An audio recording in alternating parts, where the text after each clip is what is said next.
Right now, if you look at a standard classroom of like 30 kids, statistical averages tell us that 3 of them are dealing with an emotional disturbance. Yeah, and we mean a severe one. Exactly. Like Why? so severe, it significantly impairs their ability to just function. We are talking poverty, rapidly changing family patterns, drug abuse, and violence. It's a lot. It really is. And the person tasked with navigating that minefield isn't some outside psychiatrist. It's the school counselor. Which is, a massive departure from that cinematic stereotype we all Oh, have. for sure. You always picture a counselor sitting behind a messy desk in a cozy cardigan, right? Right. Yeah. Politely asking if you really want to drop AP calculus. Yeah. But Yeah. the reality, the stakes are incredibly high. Counselors are effectively the vanguard of the mental health movement in educational settings. I mean, they are managing an absolute barrage of societal issues before the first bell even rings. Yeah. So today we are taking a deep dive to completely redefine our understanding of this profession. We've got a great textbook chapter on professional school counseling, and our mission is to track the evolution of this vital role. From the sandbox of elementary school all the way to the life and death environment of high school. Because to truly understand how one person in a building tackles these heavy societal issues for you and your community, we have to start at the foundation. Yeah, where the entire philosophy of intervention undergoes this massive paradigm shift. Right. So let's unpack this. Because elementary counseling actually didn't gain much momentum until, like, the late 1960s. Which is wild to think about. But historically, educational interventions operated almost entirely on a deficit-based model. Deficit-based meaning, Meaning you wait for a student to break a rule or fail a test, Yeah. and then you try to fix what's broken. It's totally reactionary. like putting out fires. Exactly. But modern elementary school counseling, it operates on a strength-based model. Okay, so what does that look like in practice? Well, it is a purely preventive perspective. Mm. It's aimed at building emotional resilience and problem-solving skills early, so those severe issues don't, metastasize later. Which makes sense in theory, but catching them before they fall requires resources and techniques that traditional school systems just weren't built for. No, not at all. Like, there's a great practical example in the text of how counselors bridge this gap using WO therapy. Oh, the Charlotte's Web example. Yeah, there's this counselor who used the book Charlotte's Web to deliver a guidance lesson. And instead of just reading a story about a pig and a spider, Right. the counselor used that dynamic to teach very young kids how to process complex concepts like grief, loss, and the boundaries of friendship. Which is brilliant because young children typically just don't have the vocabulary to articulate abstract feelings. Yeah, they can't just say, I'm having social anxiety. Exactly. Or I'm experiencing trauma. Yeah. Using books allows them to project their own confusing emotions onto characters. It creates this safe distance. And when words fail completely, counselors pivot to play therapy, right? Oh, absolutely. They use puppets, drawing, or even just a simple Nerf ball to establish a connection. I know play therapy is sort of the standard for bypassing early childhood defense mechanisms, but I kept wondering, how does a counselor quantify the results of a kid playing with a dollhouse? Right. Like, how do you make a data-obsessed principal actually take it seriously? Yeah, because it just looks like they're playing. Well, it's not just unstructured playtime. Say a child is experiencing domestic turbulence. They might repeatedly make the parent dolls fight and then bury the child doll under a pile of furniture. Oh, wow. That's heavy. It is. And the counselor's trained to document the frequency, intensity, and context of those specific themes. They turn qualitative play into actionable psychological data. But you hit on a crucial tension point there, getting the administration to actually value that data. Yeah, that's always the struggle. And that tension is perfectly illustrated in the case of Pat from the text. Pat, the elementary counselor. Right. Pat is exceptional at this preventative, strength-based work. But his principal, Daniel, just sees him as an attractive candidate to take on extra administrative duties. Because he's an adult in the building with free time, Yeah. theoretically. Theoretically. So Daniel essentially tells Pat to start substitute teaching, monitoring the lunchroom, and taking on bus duty. And Pat's reaction is to push back aggressively. He argues that stepping into that disciplinary role destroys his clinical effectiveness. And he is entirely justified. Huh. I mean, asking a highly trained counselor, someone who specializes in play therapy and early intervention trauma, to do bus duty, it's like hiring a Michelin star chef and asking them to mop the dining room floors. That's a great analogy. Right. Like, Yeah. yes, the floors need to be mopped, but you are completely wasting a highly specialized skill set. Actually, it's worse than just wasting the skill set. It actively undermines it. Think about it. If Pat is the guy handing out detention to the buses Oh, the kids won't talk to him. Exactly. They will never open up to him in a play therapy session about their home life. The foundation of trust is completely compromised. It's totally ruined. And this conflict really highlights a much deeper systemic clash between the old school culture and the culture counselors are trying to build. Yeah, let's unpack that clash because it explains so much of the friction in the education system. Yeah. The traditional model relies heavily on punishment, right? Externally imposed discipline. Right.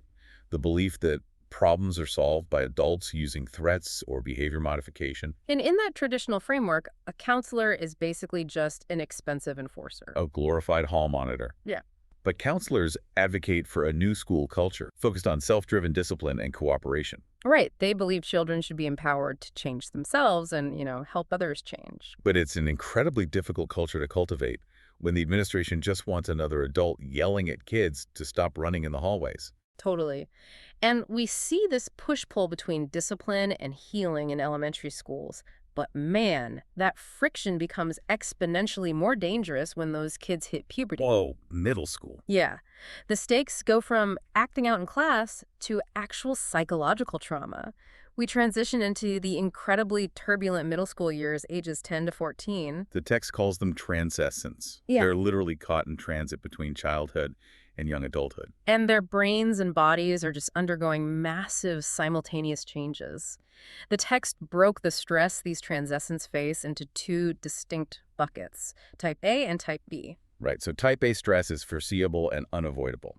It's the expected friction of growing up. Like navigating a new dating relationship or taking a difficult test. Trying out for a team, stuff like that. But here's where it gets really interesting to me. I imagine the stress of a pop quiz is vastly different from the stress of a sudden divorce. To us, yes. Right. But a 12-year-old's brain probably doesn't know how to compartmentalize the two.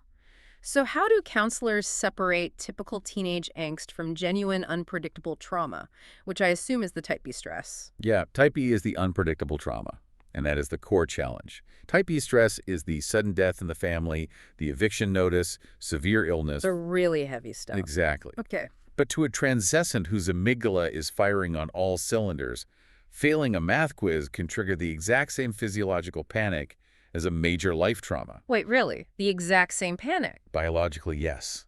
The symptoms often look identical.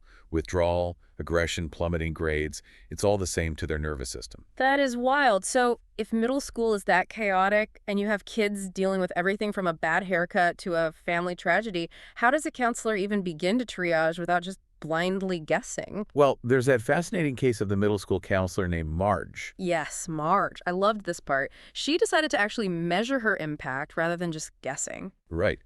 She distributed a comprehensive survey to her students to find out exactly what problems they were facing. And she anticipated like a tidal wave of severe crises, right? Yes, she did. But what the data actually revealed was far more insidious. There were fewer isolated explosive problems than she thought. Okay. But the problems that did exist were so varied, deeply personal and complex that she was completely paralyzed. Yeah, she realized you can't just apply one generic Band-Aid to 100 different types of psychological cuts. Exactly. She needed a scalable solution, Hmm. something that didn't rely entirely on her sitting in an office trying to fix every kid individually, because that's impossible. And the most effective solution from the text for Marge's situation was peer mentoring. Specifically cross-age peer mentoring. Right, where you take an older student, like an 8th grader, and pair them with a younger student, perhaps a 6th grader who is struggling with the transition to middle school. The logistics of that are fascinating, but the psychology behind it is what really stands out. Why does it work so well? Because middle schoolers are biologically wired to pull away from adults. They turn toward their peers for validation. So if a counselor tells a 6th grader how to organize their locker or handle a rumor, It sounds like an out-of-touch lecture. right, like, okay, boomer, basically. Yeah, exactly. Yeah. But if an 8th grader tells them the exact same thing, It carries immense cultural weight. It totally bypasses the awkward adult-teen dynamic. It does more than just bypass authority resistance. It actively flips the social hierarchy into a therapeutic tool. Oh, that's a cool way to phrase it. And it's a dual benefit intervention. The younger student receives a relatable role model, which significantly improves their social skills and conflict resolution. And what about the eighth grader? The psychological impact on them is profound. Entrusting them with the responsibility of mentorship massively builds their own self-esteem and intrinsic worth. So the counselor isn't treating the students one by one. They're facilitating an ecosystem where students help heal each other. Exactly. It's systemic. Which is so smart. But moving from those chaotic transitions, the environment turns into an absolute pressure cooker when these kids reach high school.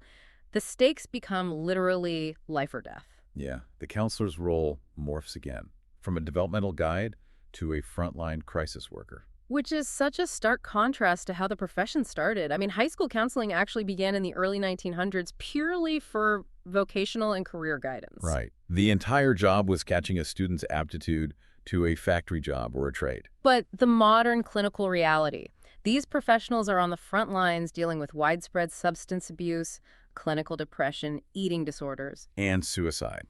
Suicide is the second leading cause of death among youth in the United States. It's terrifying. And that is what lands on a high school counselor's desk on a random Tuesday morning. Reaching teenagers who are deeply walled off while managing those life or death stakes, it requires immense creativity. Which brings us to the case of Leslie. Yes, Leslie.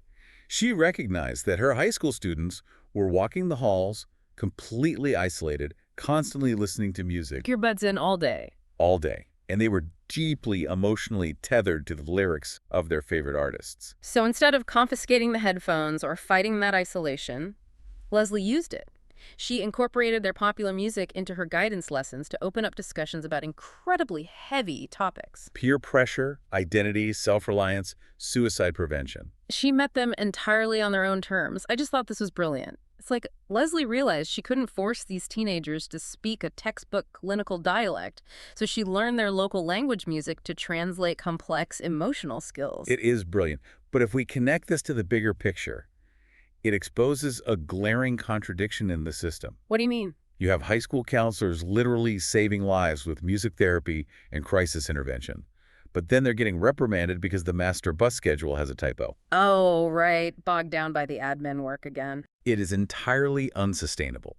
Despite dealing with severe adolescent mental health crises, surveys in the text show high school counselors remain heavily burdened by inappropriate administrative tasks. Like managing complex master scheduling. Handling routine disciplinary infractions, performing basic clerical work, it prevents them from implementing the systemic interventions that actually change the school climate. So how does the profession fix this identity crisis? How do they stop operating as highly trained administrative assistants who occasionally get to perform triage? That identity crisis is exactly what forced the American School Counselor Association to finally draw a line in the sand. With the ASCA National Model. Yes, the ASCA model. It's the master plan, the structural rebellion the profession desperately needed. The text mentions it standardizes counseling across 4 main pillars: foundation, delivery, management, and accountability. And the most critical piece of that puzzle is accountability.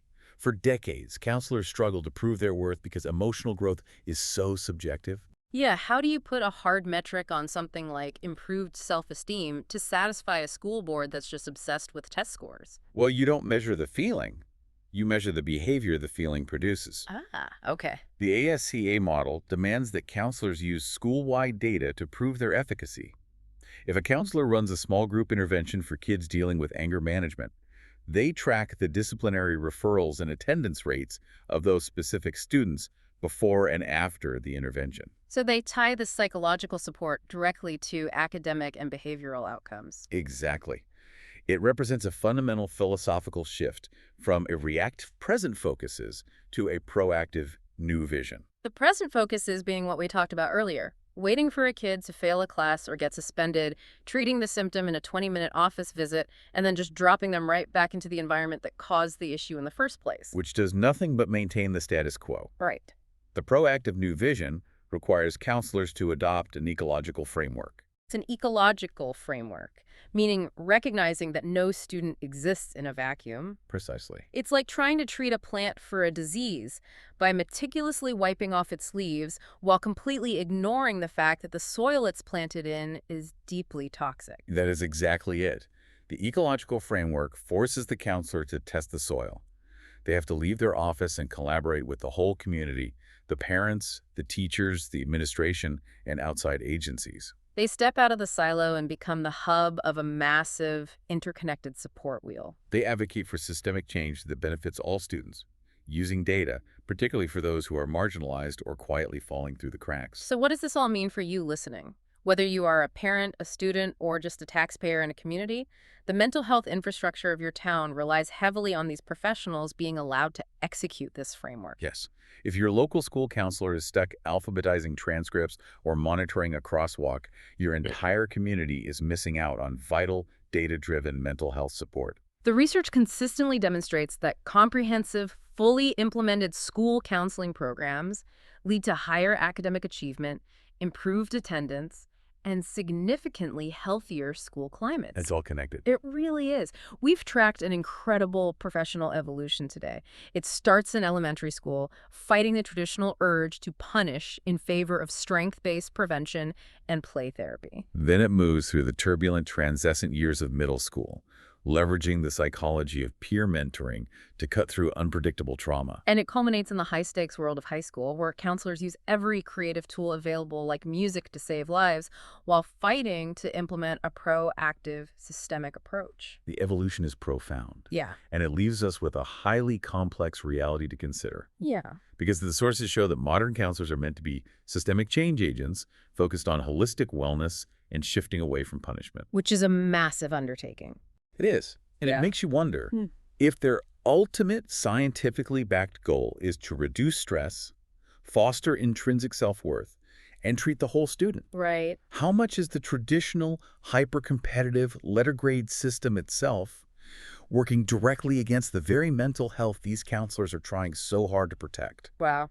If the educational structure itself is generating the toxic soil, the counselor is fighting a battle on two fronts. That is a massive paradigm shift to seriously mull over on your own. It really is. The next time you picture a school counselor, you can permanently retire the image of the cardigan and the college brochures and picture a highly trained systemic change agent instead. Thank you so much for joining us on this deep dive. Keep questioning the systems around you, and we will catch you next time.